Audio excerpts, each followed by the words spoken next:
गुज़िश्ता 3 दिनों से पीने के साफ पानी की अदम दस्तयाबी की वजह से लोगों को सख्त मुश्किलात पेश आ रही हैं। इलाके में पीने के पानी की अदम फराहमी की वजह से हाहाकार मचा हुआ है। इलाके के दरपेश मुश्किलात को देखते हुए फौज की 2RR सामने आई है और इलाके को वाटर टैंकर के जरिए पानी फराहम किया जा रहा है। छांदल वानी गांव के लोगों ने फौज का शुक्रिया अदा किया। उधर लोगों का कहना है कि दरंग से वाटर सप्लाई स्कीम के तहत पानी को फराहम करना था, लेकिन आज तक सिर्फ बिलें निकाली गई, लेकिन जमीनी सतह पर कोई काम नहीं हुआ। इलाके के लोगों ने महकमा जल शक्ति पर लापरवाही बरतने का इल्जाम लगाया है।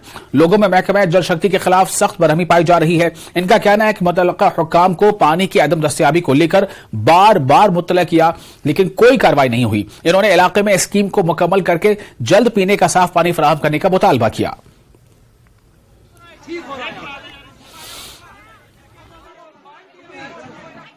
हुकाम को इसके बारे में सोचना चाहिए। अभी हम 2RR जो छांदल है 2RR के बहुत ही ज़्यादा मशहूर है। इन्होंने हमारी जो ये मतलब तंगी थी, पानी की किल्लत थी यहाँ पे, इसको यहाँ से दूर किया। तकरीबन हम पिछले 10 दिनों से ऐसे सफ़र करते हैं। और जो हमारा छांदल का जो ऊपर वाला साइड है, इसमें इन्होंने ऑलरेडी शिफ्टिंग रखी थी, जो शिफ्टिंग किसी काम की नहीं है। इसमें तकरीबन 10 दिन के बाद 1-1 घंटा या 2-2 घंटा पानी। LG साहब से गुजारिश ही है कि आपने बहुत सारी नई नई स्कीम्स निकाली है, हर घर पानी दिया है, लेकिन वाहिद एक एरिया ये है छांदल वानी गांव, जो तकरीबन 10-12 गांव इस पे मुश्तमिल है। ये जो पूरा जो स्कीम है ना, ये सारी फॉल्टेड है, मतलब इसमें सारा फॉल्ट है। इसमें जो लोकल लाइनमैन है, ये भी इन्वॉल्व है। जो हमारा फिल्ट्रेशन प्लांट बना हुआ है, पिछले तकरीबन 10 साल से इनकम्प्लीट है। लास्ट टाइम कुल्हामा का जो फिल्ट्रेशन प्लांट है, वो 6 महीने में तैयार हो गया है, बिल्कुल 6 महीने में। और आप डिमांड यही गवर्नर साहब से, आपने स्कीम निकाली है हर घर पानी, लेकिन हम यहाँ पे किसी के घर में भी पानी नहीं है। पिछले तकरीबन 5-6 दिन से हम काफी परेशान है पानी के। आप देख रहे हो कि हमारी जो हालात है यहाँ पे पूरे इलाके में, छांदल वानी गांव में पूरा, मेरे ख्याल से ये पहली बार यहाँ पे ऐसा मसला हो गया है कि पानी का टैंकर अगर ये 2RR यहाँ पे नहीं भेजता तो मेरे ख्याल से हमारे जो बच्चे हैं, हमारी जो माँव है, तो बिना पानी के आज 2 दिन हो गए हैं, आज तीसरा दिन है। तो ये मुझे समझ में नहीं आ रहा है कि ये कौन सा मसला हो गया है। अब हम इसलिए LG साहब से गुजारिश करते हैं कि अगर आप हमारी यहाँ बहुत बड़ी स्कीम बन गई है, वो स्कीम शायद 8-8.5 करोड़ की है, वो फेल है। जम्मू कश्मीर प्रदेश कांग्रेस कमेटी के साबिक सदर व CWC मेंबर GA मीर यानी गुलाम अहमद मीर का कहना है कि भारत और इंडिया लफ्ज दोनों मुल्क के आईन में दर्ज हैं और अब बीजेपी अपनी नाकामियों को छुपाने के लिए एक नया तनाजा खड़ा करके लोगों को गुमराह करने की कोशिश कर रही है। खानाबल अनंतनाग में भारत जोड़ो यात्रा सालगिरह पर मुनक़िदा तकरीब और मार्च के बाद गुलाम अहमद मीर ने कहा कि मुल्क में नफरतों को मिटाने और लोगों में यकजहती कायम रखने की गरज से राहुल गांधी ने भारत जोड़ो यात्रा शुरू की थी और ये यात्रा आइंदा भी जारी रहेगी। को उस यात्रा के दरमियान राहुल मैंने उनको पीछे सनमत, ये तो उनकी डिफीट साफ दिखाई दे रही है। जब वो अपना कुछ 9 साल के बाद भी कोई अच्छा रिपोर्ट कार्ड दे नहीं पा रहे हैं, लोग उसको एंडोर्स कर नहीं रहे हैं, नौजवान उसको एंडोर्स नहीं कर रहे हैं, गरीब लोग उसको एंडोर्स नहीं कर रहे हैं, तो ऐसे में अटेंशन डाइवर्ट के लिए, वरना हमारे लिए भारत हो या इंडिया हो, ये दोनों वर्ड्स हमारे भारतीय कॉन्स्टिट्यूशन में लिखी हुई है। अब हिंदी में हम लोग ज्यादातर भारतीय कहते हैं और अंग्रेजी में उसको इंडिया कहते हैं।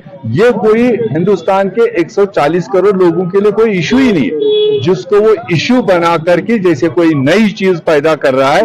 ये सिर्फ अपनी कमजोरियों को छुपाने का एक तरीका है।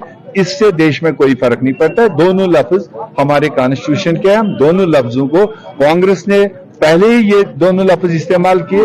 जो हमने स्लोगन दिया है, जुड़ेगा भारत मगर जीतेगा इंडिया, कि देश में एक अच्छा वातावरण पैदा करने के लिए, हिंदू मुस्लिम भाईचारे को जोड़ने के लिए जो एक आवाज लेकर राहुल गांधी जी चले और श्रीनगर आते आते 5 महीने में 4080 किलोमीटर तय किया और उससे देश में एक अपने आप एक चेंज आई। जो लोगों को एक वहम, जो एक दबाव पैदा किया गया था, वो वहम और दबाव मोहब्बत में मतलब तब्दील हुआ। तो अब 5 महीने के बाद भी राहुल गांधी जी की यात्रा जारी है अलग अलग एरियाज में, और आने वाले दिनों में फेज 2 के तौर पर भी उन सारे खित्तों में, उन सारे रीजन्स में उनका जाने का प्रोग्राम है, और डायरेक्ट लोगों से मिलने का जो प्रोग्राम उनका है वो जारी रहेगा। और मुख्तलिफ तरक्याती प्रोजेक्टों के इफ्तिताह के सिलसिले में एलजी मनोज सिन्हा ने डाक बंगला सोपोर का दौरा किया। इन्होंने डाक बंगले में एक बड़े इज्तिमा से खिताब के अलावा कई तरक्याती मंसूबों का इफ्तिताह किया। इनके साथ chief secretary Arun Kumar Mehta, divisional Kashmir DDC chairperson Baramulla Safina Beg, DC Baramulla, municipal council सदर सोपोर भी थे। इन्होंने सोपोर में म्युनिसिपल कॉम्प्लेक्स का इफ्तिताह करने के अलावा सोपोर शहर के लिए कई तरक्याती प्रोजेक्टों का इफ्तिताह भी किया। डिपार्टमेंट ऑफ हॉर्टिकल्चर इशरत हबीब,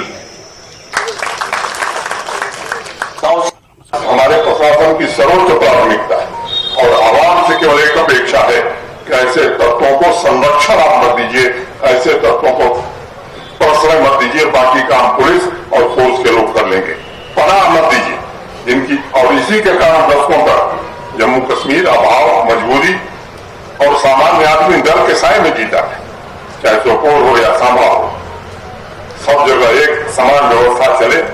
जम्मू कश्मीर का हर एक जिला, हर एक शहर, हर एक गांव प्रशासन की नजर में, उसके कार्यों में सब वीआईपी हैं, कोई कम महत्वपूर्ण नहीं।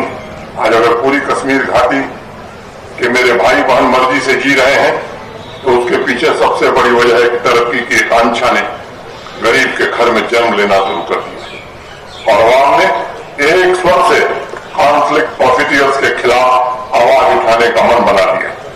इस व्यवस्था को निश्चित रूप से आगे बढ़ाने में आपका सहयोग चाहिए। इसके साथ ही फिलहाल एक छोटा सा ब्रेक लेते हैं। ब्रेक के बाद खबरों का सिलसिला न्यूज 18 JKLH पर जारी रहेगा।